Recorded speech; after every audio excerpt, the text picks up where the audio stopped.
Okay, welcome back to part 7 of my Gundam Wing retrospective.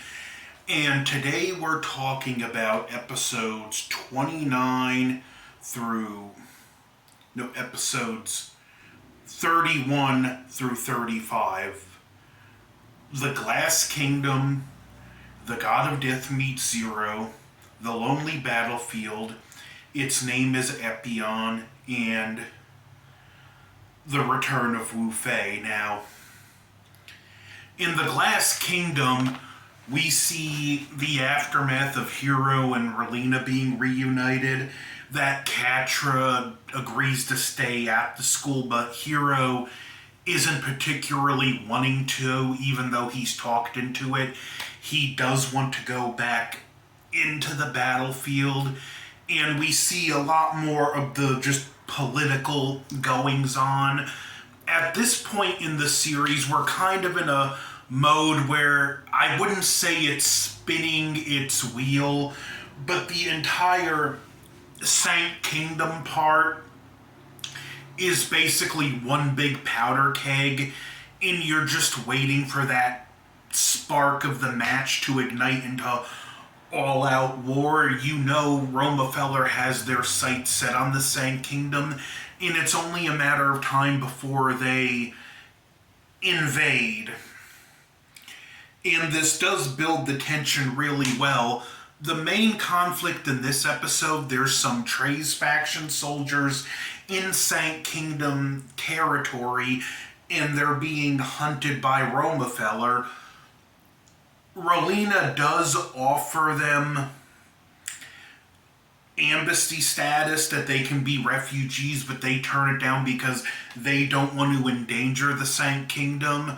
She even tries to reach out to Romefeller diplomatically, but we find out the plan is they're actually wanting to push these Treize faction soldiers into the city so they can start a battle in the city and show how flawed the Sank Kingdom's views really are. Thankfully, Hiro's able to stop this with minimalized damage, and he even saves Relina, who wants to get a closer look at the battlefield, and Dorothy takes her. All in all, pretty decent episode. Like, these really are the holding pattern episodes, ramping up for the next major event in the series. But now we have the God of Death Meets Zero. We begin this episode with Trent doing tests on the Wing Zero, and Duo, in an almost complete Death Scythe hell, gets into a battle with some Oz mobile suits, and then he basically sells the parts for scrap. We see Hilda, who was the civilian colonist volunteer who helped him, surprisingly not executed or court-martialed, with no explanation. What she did was technically an act of mutiny. We could have at least been given a reason as to why she's not at least in prison, at most not dead. Maybe, I'm guessing, Colonel Un was informed of the situation, and because Oz was trying to enter into diplomatic relations with the colony, she just said, just show mercy and discharge her or something. I don't know, this could have been explained. But Trent shows up in the Wing Zero, pretty much threatens Duo at double buster rifle point to get test data of him piloting the Wing Zero. Duo quickly sees the hallucinations, which, again, it's the Zero system. It can show you possible futures, plus it messes with the pilot's head in a really bad way. It's all brutally honest, and you can see it shows him in this battle. Like, if you keep fighting him this, there's a chance you're going to destroy the colony. Duo ultimately does overcome it and leaves the Zero. Then Trent pilots it, and the Zero system drives him crazy. So Duo has to confront the Wing Zero with his Death Scythe Hell. And it's a little skirmish. Death Scythe is just, sadly to say, completely overpowered by Zero. The only reason Duo really survives is because of the Zero system causing hallucinations. And the episode just ends like that. Trent couldn't master the Zero system. He survives. Duo leaves, and pretty good episode for what it was. Nice to have a more Duo-focused episode and see what's been up with him. But pretty good stuff. Now, the Lonely Battlefield. Relena gets called to have a diplomatic meeting with members of the Romefeller Foundation. And while this is going on, Zex is still fighting in space. He's destroying mobile doll units that are attacking the Luxembourg base where Trays is confined. And while Relena goes to meet with the Romefeller Foundation, she gives her naive spiel about pacifism, and surprisingly, Duke Jermail is the one that applauds. And he then says, well, we still have this problem. Your kingdom is showing hypocrisy while you're preaching this total pacifism. We have Miliardo Peacecraft fighting our troops. And it's basically kind of a ploy. Either way, he gets what he wants. If she admits, yeah, he's a representative of us, then they fully have grounds to invade the Sank Kingdom, because that would be an act of war. And if she renounces him, they can wipe him out without political backlash from the Sank Kingdom. And just the look of Oz and Romefeller kill a representative of the Sank Kingdom. He's a very shrewd politician who put himself in a situation where no matter what she says, it's going to be a win-win scenario for him. And she pretty much, which name is he using? And when he says Zex Marquis, she's like, he's not my brother. He's not a representative of a Sank Kingdom. So now the target really is on Zex's back. And while she's returning, her limo is attacked by Oz. She's saved by Catra and Noin in two Sank Kingdom repainted Taurus mobile suits.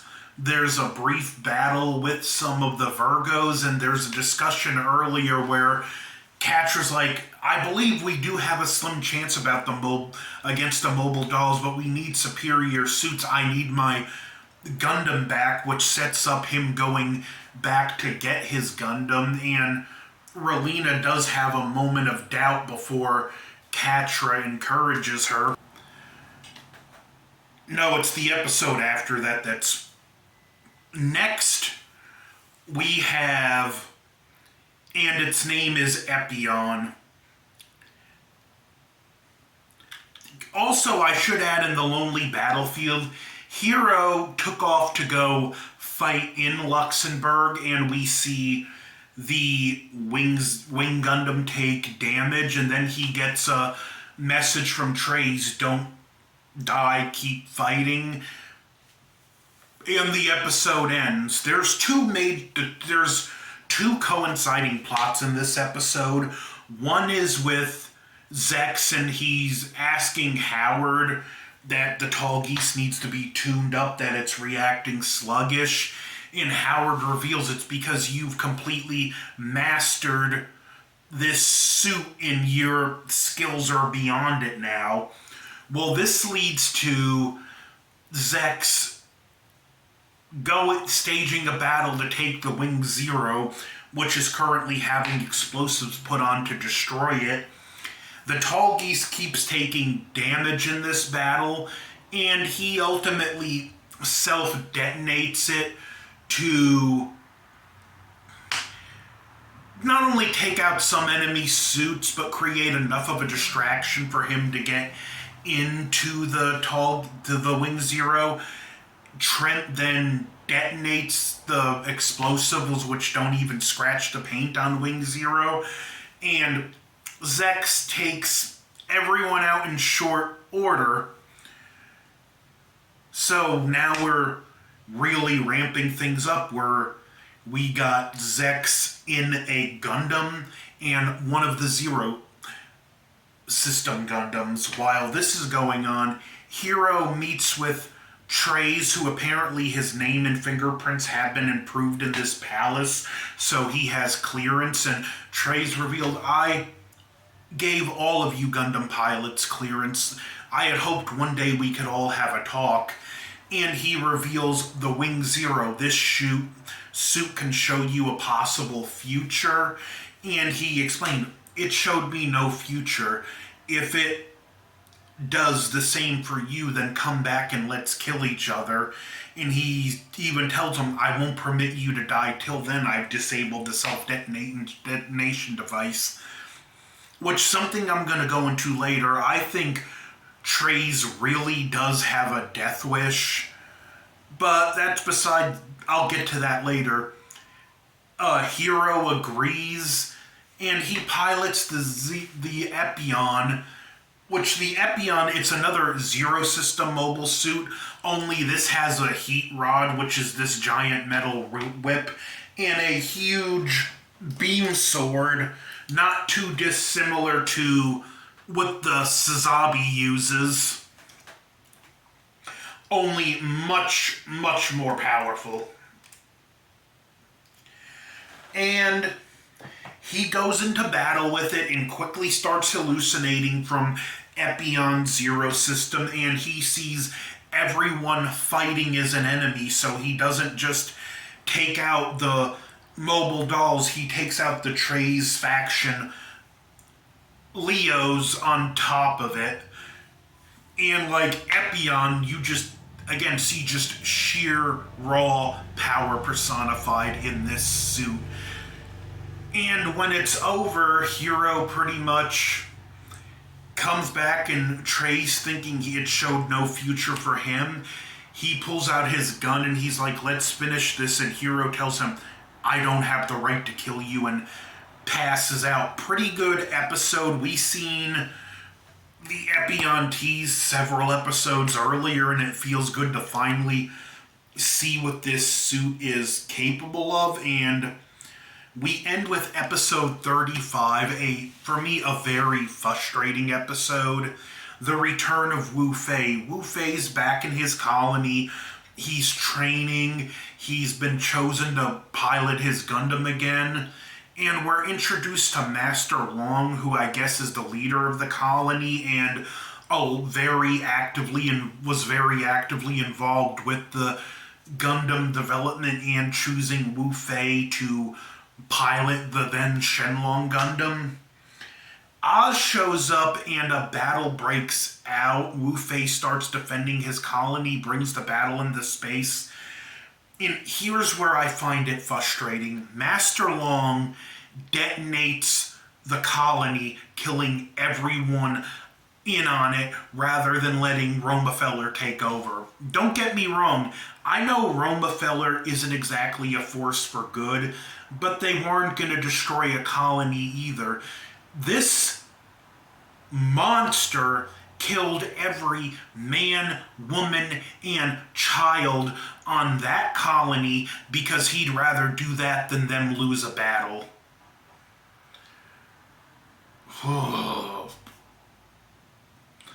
I don't know why Master Long isn't brought up more as a villain in this series, because he most certainly is. He took the ultimate coward's way out because he didn't want to lose a battle, so he killed everyone. Wu Fei snaps. And why this is understandably so snaps, I should add. Why I have my problems with Wu Fei right here, I don't blame him for going crazy. And it does lead to a misconception that there's a zero system on the Gundam Ultron. But while this is going on, Zex tries to recruit Wu Fei. They get into a battle, more zero system shenanigans, and he sees two possible outcomes if he continues fighting. One, Wu Fei actually gets the upper hand and wins and kills Zex. The other, Zex destroys his ship Peace Million with Howard and the crew on board, which he ultimately does graze the Peace Million with the shot from the Buster rifle, and the battle just pretty abruptly ends with Wu Fei declaring, yeah, this man's gonna be an enemy. And other than that, we also have another subplot where Catra gets they get a message from Sally Poe telling Catra that his Gundam Sandrock has been repaired, and Catra takes a plane out to go retrieve it. He gets shot down and has to walk on foot, all setting up for this powder keg that's about to ignite spectacularly. I do find some of the characterizations in this interesting. Like, even though Zex is against Romefeller now, Wu Fei doesn't trust him because Zex turned his back on Romefeller, and he doesn't trust traitors. I thought that was at least a interesting take, even if it is a little frustrating because Wu Fei's still determined to do the I'm gonna go it alone thing. But all in all, very frustrating at points, but I still do enjoy this episode for the fight between Ultron and Wing Zero, especially because Ultron, for whatever reason, out of Death Scythe, Sandrock, Heavy Arms, and itself, it seems to be the only suit that has a speed and power that's on par with the Zero System suits.